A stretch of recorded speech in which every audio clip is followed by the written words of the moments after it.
Halo semuanya, perkenalkan nama saya Maria Sarah Keron, mahasiswi semester 5 Fakultas Kesehatan Masyarakat, Universitas Nusa Cendana, jurusan Kesehatan Lingkungan dan Kesehatan Kerja.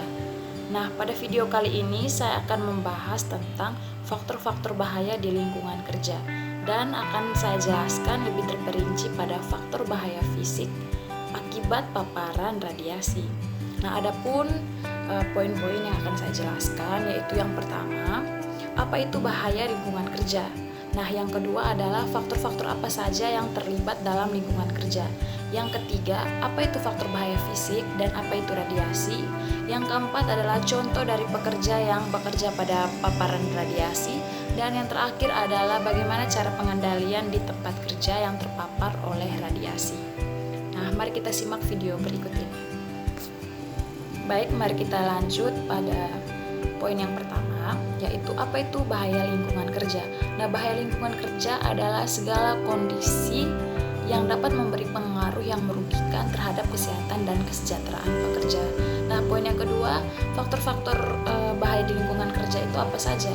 Nah, faktor-faktor di lingkungan bahaya kerja itu meliputi yang pertama faktor fisik, yang kedua faktor kimia, yang ketiga faktor biologi, keempat faktor ergonomi, dan yang terakhir adalah faktor psikologi. Nah, mari kita masuk pada poin berikutnya, yaitu apa itu faktor bahaya fisik.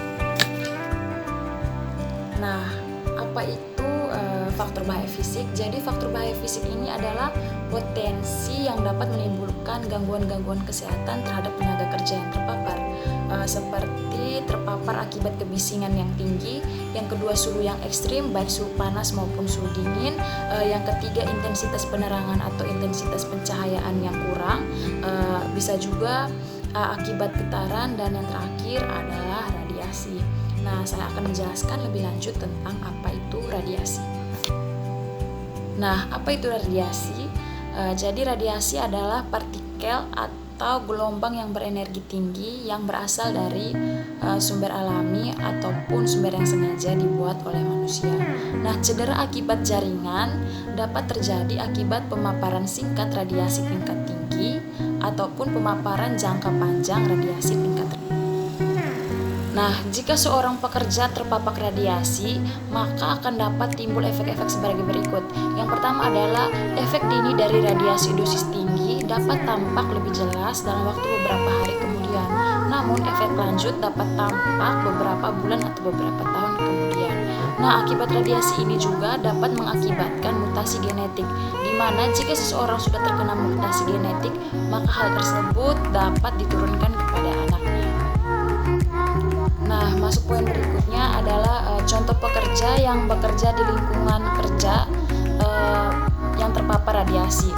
Di sini saya mengambil contoh pekerja yang bekerja di pusat teknologi radioisotop dan radiofarmaka, di mana pekerja yang bekerja di pusat teknologi ini berisiko paling tinggi menerima dosis radiasi yang juga tinggi. Nah, di sini jumlah dosis yang diterima disebabkan oleh beberapa faktor.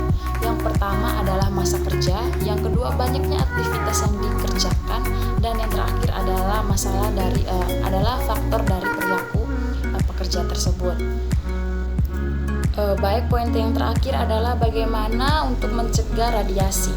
Nah, hal ini dapat kita gunakan dengan penggunaan radiasi yang seminimal mungkin, dan yang terakhir adalah jangan lupa untuk memakai alat pelindung diri. Baik semuanya, kira-kira itu yang dapat saya jelaskan. Kurang dan lebihnya saya mohon maaf. Semoga materi ini dapat bermanfaat bagi kita semua.